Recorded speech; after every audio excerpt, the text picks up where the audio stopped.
Here are a few of the worst life decisions you can make. Number 9. Friends. There's a reason why the word friends is in quotes here. We don't actually mean good friends or quality people here. We're actually not even talking about the proverbial wrong crowd that our moms and dads always told us not to hang out with when we were younger. In fact, we actually think that crowd is actually the most interesting people to hang out with most of the time. And I hope we certainly know to not hang out with people who are actually the wrong crowd, people who are committing serious felonies and are actually immoral. We're actually talking about people that we don't want to hang out with them at all. Most people have a few people in their lives that they don't want to deal with or hang out with because they just suck energy away from people.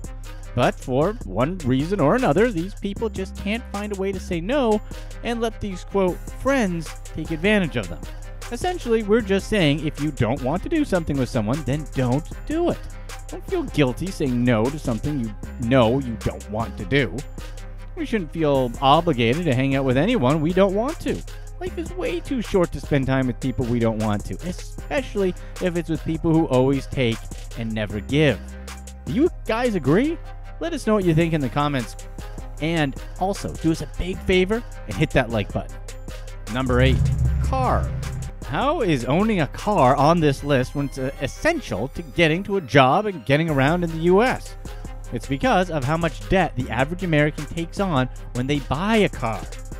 In 2018, the average new vehicle loan hit a record high of $31,099, while the average loan for a new vehicle for a used car loan hit $19,859. The highest median American income for any age bracket is $50,752. Buying something that's a luxury masquerading as a necessity at a third or half your annual income is a bad decision.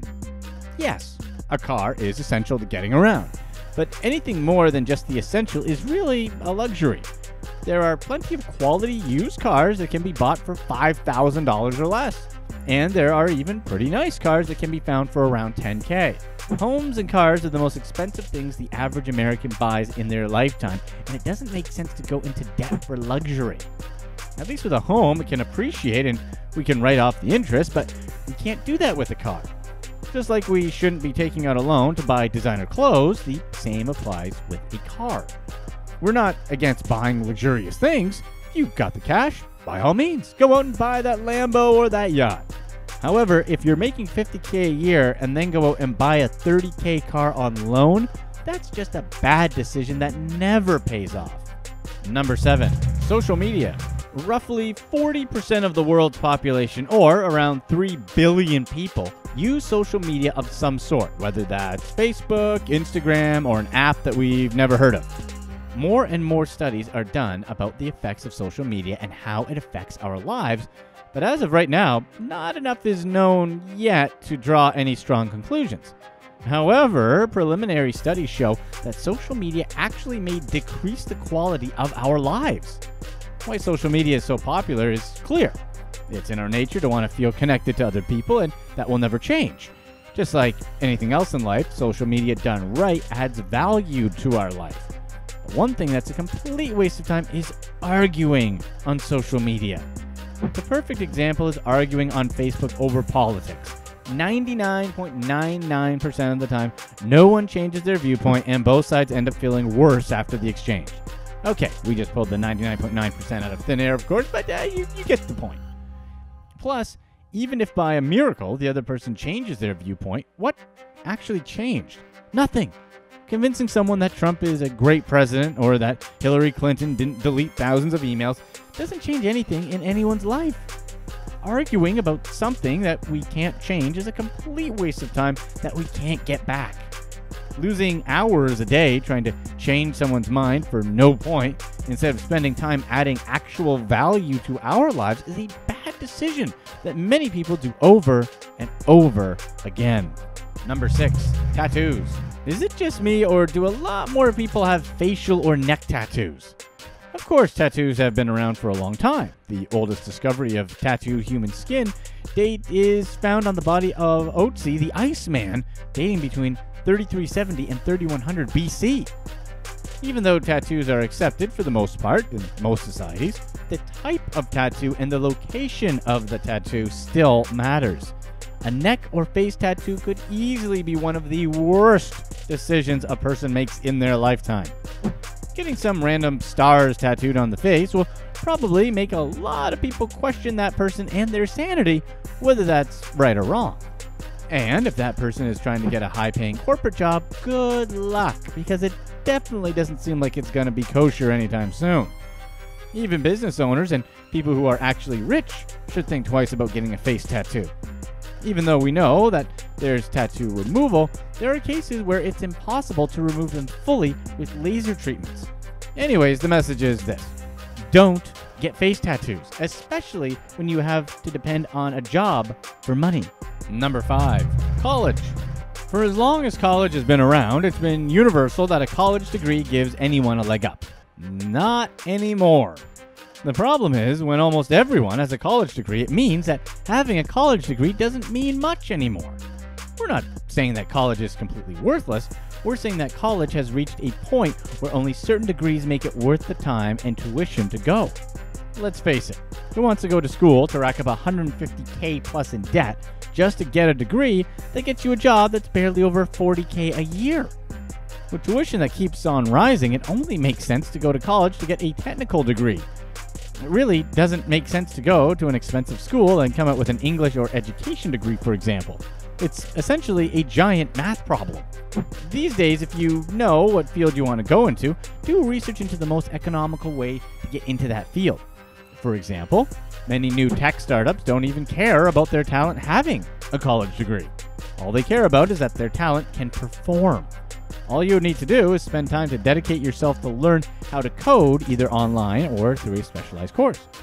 That can range from completely free to a few $1,000s, both of which are way cheaper than what 4 years at college can cost. Number 4, money management.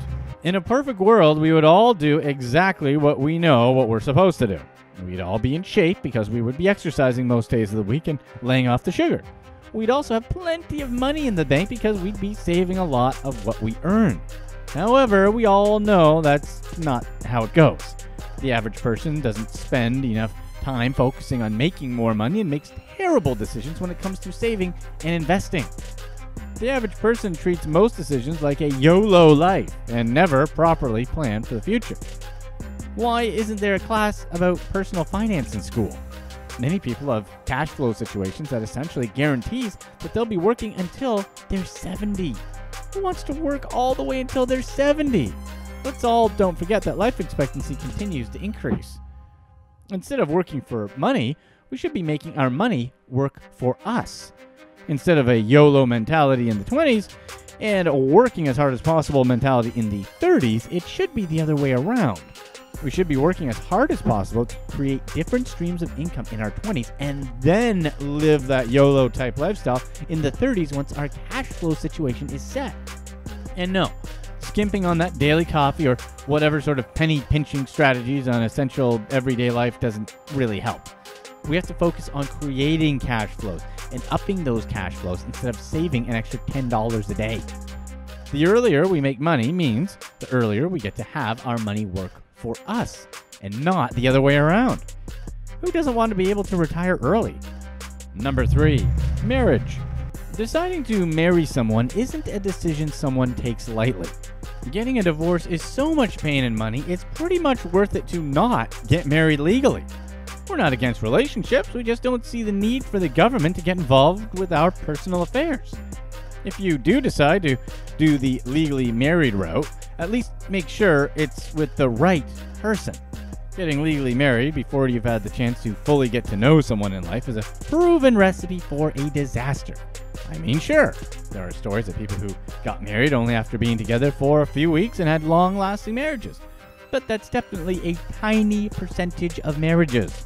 Even though everyone's heard the horror stories of nearly half of all marriages ending in divorce, the divorce rate in the US has actually started to drop. In 2015, the divorce rate was 16.9 divorces per 1,000 married women aged 15 or older, which is down from 17.6 in 2014 and down from a peak of almost 23 per 1,000 divorces in 1980. The overall cost of getting divorced in the United States differs from state to state, but the estimated cost ranges from between $10,000 to $20,000, a cost we should all be able to avoid. Number 2, health. How can we not talk about health when we're talking about major life mistakes? Essentially, when we're sick and don't feel well, we can't do anything. We can't work, nor can we do anything fun. All we can do is sit around in bed browsing Netflix or surfing the internet. But what we're talking about is not taking care of our body as well as we should. Anytime we're overweight or obese, our health takes a huge hit, as obesity and being overweight in general is highly correlated with a whole host of diseases.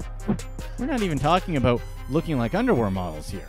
We're just advocating to not be overweight and stay within a healthy weight range as recommended by the Body Mass Index. Obviously, we all know that the easiest way to keep weight off is exercising most days of the week, eating healthy foods, and laying off the Twinkies. All it takes is an hour of exercise most days of the week and eating healthily most meals of the week. However, statistics show that the average American is overweight. Working to optimize our body allows us to have energy to get the most out of life, not to mention just feeling great in general. Neglecting our health just doesn't make sense when it actually affects everything in our life. Number 1, outrageous risks. Outrageous risks where losing our lives is on the line, whether literally to figuratively, is definitely number 1 on our list. This ranges from driving as fast as possible while drunk to robbing a bank for a few $1,000s to really just any situation where going to prison is in play. The possible scenarios are just endless. One example is Otto Warmbier, an American student visiting North Korea as a tourist. He was sentenced to 15 years of hard labor after being convicted of stealing a propaganda poster from his hotel and eventually lost his life to very strange circumstances. All this from a seemingly innocent decision to take a poster. However, here's an example of an outrageous risk that still somehow seemed to plague a lot of people. This would be to put most of your life savings on some sort of business or investment. This is the absolute worst if you're already rich. However, who wants to start over financially at any point in life? Here's what's next. Really, it's probably just best to do a year. You gotta get used to the money and let that initial shock wear off. It'll take a while for everything to get back to normal. But if all of a sudden you start living this new fancy life, chock full of champagne, limos, and crazy expensive clothes and cars, you'll be setting yourself up for failure. I'm not even mentioning what the money can